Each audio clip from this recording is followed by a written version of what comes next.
Welcome to the Slop Farm. Enjoy the video. You're starting by making a physical or wireless connection. Plug a known good USB cable into the phone and laptop, then on the phone choose File Transfer, MTP. Once done, enable Wi-Fi and Bluetooth if you prefer wireless linking. Nearby Share or Link to Windows both need those radios active.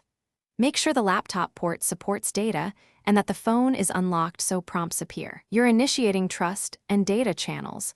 That allows the laptop to detect the device immediately and request permissions. Now authorize and link the account so the devices communicate securely. When the phone asks, tap Allow for file access, and if prompted, permit USB debugging for advanced tools. This is why you enabled the connection. Next, install the companion app on the phone and client on the laptop, then sign in with the same account on both ends. Make sure you enable the specific permissions the app requests: contacts, messages, storage, because those permissions control what data can move and which services will sync in real time.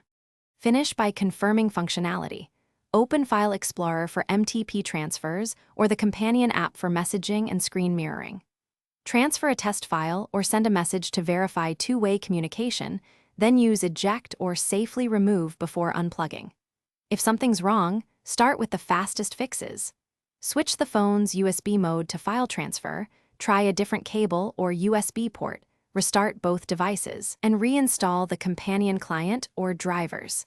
That one troubleshooting tip, change USB mode and cable, resolves most recognition problems quickly. Thanks for watching.